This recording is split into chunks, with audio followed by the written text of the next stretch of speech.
Hola, muy buenas tardes, bienvenidos al canal de Javier Ruiz. Hoy tenemos nuevo vídeo.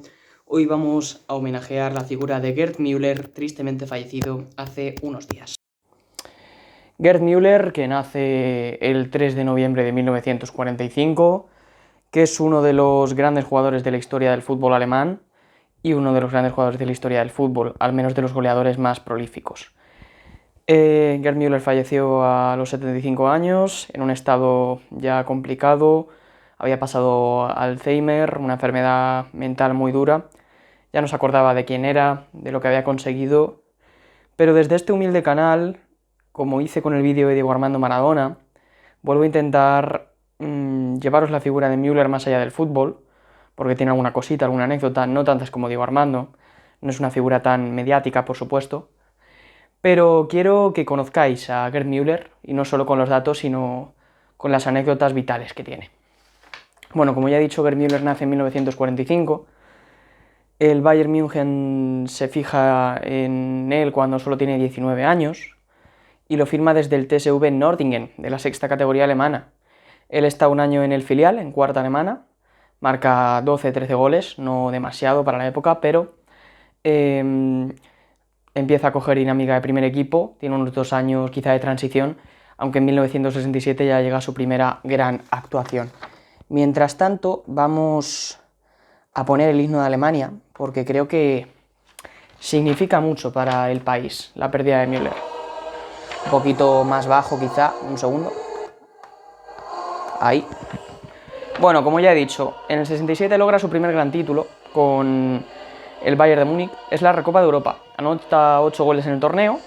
Bayern de Múnich que deja en el camino al Tatran Presov de la República Checa, al Shamrock Rovers irlandés, al Rapid de Viena austríaco, al Standard de Lieja belga, y en la final consigue vencer por la mínima con un gol de Franz Roth en el minuto 108 de la prórroga al Rangers de Glasgow en un año 1967 que fue muy especial para el fútbol escocés, ya que el Celtic de Glasgow fue el primer equipo británico en ganar una Copa de Europa, al Inter de Milán en ese caso, al Inter de Milán de Sandro Mazzola y Gianni Rivera está en el Milán, de Sandro Mazzola sobre todo. Y bueno, pues el Rangers llega a la final de la Recopa, de la otra competición por aquel entonces más llamativa de fútbol europeo, y la gana el Bayern de Múnich.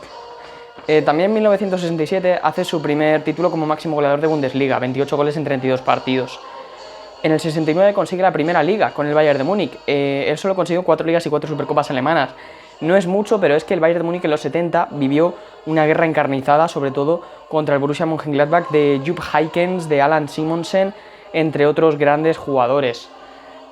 En 1970 es el primer alemán en ganar el Balón de Oro, por encima de Bobby Moore, del inglés Bobby Moore, que había sido campeón del mundo en 1966, y de Luigi Rivera. En el 69 antes había ganado la Bundesliga, como ya he dicho, y había sido el máximo goleador con 30 goles. En el 70 además también fue máximo goleador de Europa, primera bota de oro con 38 tantos. 2 años después conquistó la Eurocopa, en 1972, con la selección alemana, y anotó 4 tantos, 2 de ellos en la final contra la Unión Soviética, ganando 3-0 a Bélgica, que le ganó en semifinales por 2-1. Ese mismo 1972 consigue otra bota de oro con 40 goles en Bundesliga, récord que lo superó hace poco Robert Lewandowski, el delantero polaco del actual Bayern de Múnich, pero es que anota 85 goles en un año natural, superando por aquel entonces a Pelé, que había hecho 75. Este récord lo superó Leo Messi en 2012 haciendo 91 y consiguiendo una temporada sin igual, el astro argentino.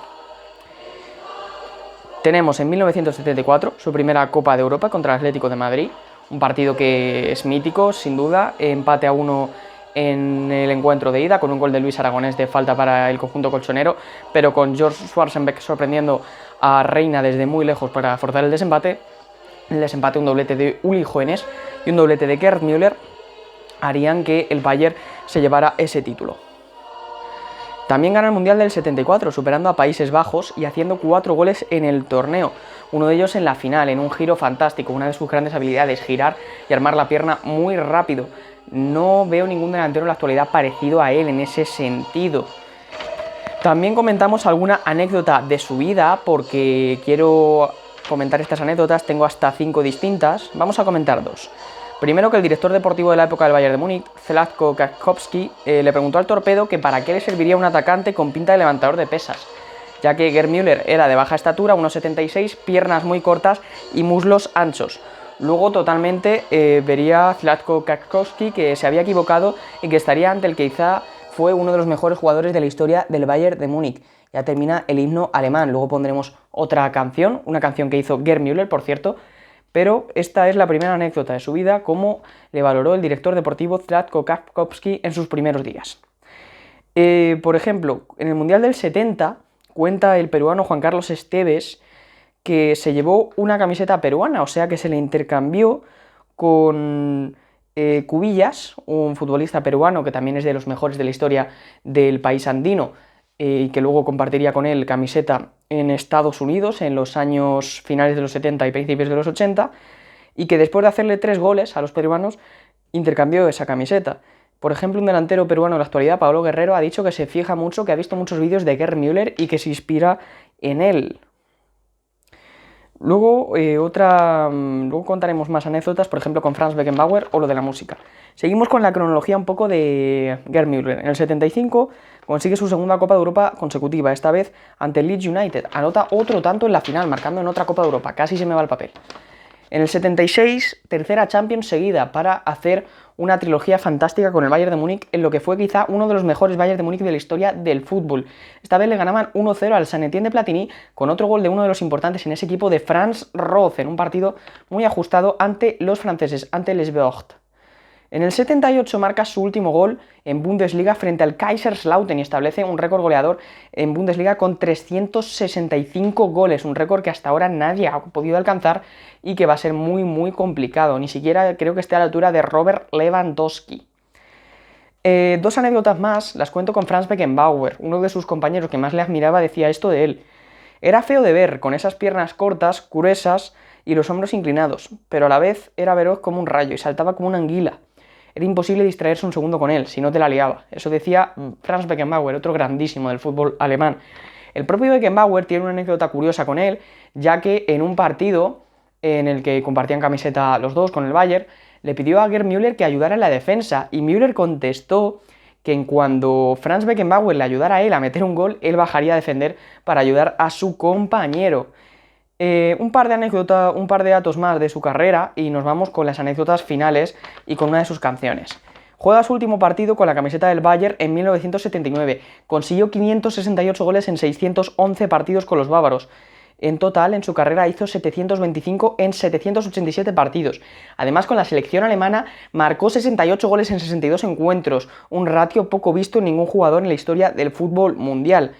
Después del Mundial de 74, de ganarle a la mítica naranja mecánica de Johan Cruyff, Johan Neskens, entre otros jugadores, se retiró de la selección y no fue más, una decisión parecida a la que haría su homónimo Johan Cruyff en Países Bajos, Holanda por aquella época. En 1981 se retira del fútbol con 3 años en Estados Unidos, en el Fort Lauderdale Strikers, donde coincidió con el norirlandés George Best y con el peruano, como ya he dicho antes, Cubillas. Anota allí 40 goles en 80 partidos y aunque obviamente baja su rendimiento porque ya tenía una edad grande, ya tenía cerca de los 36 años, Gerd Müller seguía teniendo el gol entre ceja y ceja y el olfato nunca se le fue. 2 anécdotas más. En un partido que se jugó en Argentina, en Avellaneda, el Racing de Avellaneda inauguraba su nuevo campo, el cilindro y las luces artificiales. Invitó al Bayern de Múnich a ir allí a jugar. Cuando sale Gerd Müller hay un ligero revuelo en la grada, ya que no creían que eso pudiera ser un futbolista, por lo que he dicho antes, que tenía pinta de levantador de pesas, con la baja estatura, los muslos anchos, al fin y al cabo, que no tenía pinta de ser un jugador. Pero es que luego les mete 2 goles y es que sale a hombros, es que bajan los aficionados de Racing de Avellaneda a sacarle a hombros y a admirarle por el partido que había hecho. Un detalle bonito también en su carrera y una anécdota más que curiosa. Seguimos con un poquito más de Müller y nos vamos a su faceta como cantante mientras comentamos las últimas reflexiones sobre él. Él hace 2 discos, uno de ellos es Da macht es Boom, que lo voy a poner ahora mismo, y el otro es Cuando el cuero redondo gira, que tendría que buscar el título, dame un segundo, quiero buscar el título en alemán, es Wenn das Hunde Leder rollt. Eso es cuando el cuero redondo gira. Y la canción que os voy a poner es Das macht es Boom, que es como y hace boom, o sea que cada vez que disparaba el torpedo, porque le apodaban así, apodos muy comunes en la época, ya que se había venido de 2 guerras mundiales, el torpedo, el bombardero, como le decían a Gerd Müller, tenía esta curiosa canción, que de hecho la cantaba él, sacó 2 discos, y tenía esta faceta quizá bastante curiosa. Vamos a ver la canción, ahí va sonando de fondo. Y ya con esto pues despediremos a Gerd Müller, un jugador que quizás está demasiado infravalorado, nadie lo considera uno de los mejores delanteros de la historia del fútbol, pero yo sí, es que es un delantero que tenía un olfato de gol increíble, se giraba y armaba la pierna fantástico, luego a pesar de su altura, del 1,76, daba muy buen resultado como cabeceador, era un cabeceador nato, y un jugador que es respetado por el Bayern de Múnich, por el fútbol alemán, durante toda su vida. Él tuvo grandes problemas al final, sobre todo con el alcohol. El Bayern de Múnich lo respetó y le ayudó a superar sus problemas alcohólicos. Y es una pena también cómo ha fallecido, ¿no? Con el Alzheimer, sin acordarse mucho de quién ha sido durante los últimos años de su vida. Una muerte que ocurrió el domingo pasado, que nos dejó helados a los que conocemos la historia del fútbol o a lo que nos interesa la historia del fútbol.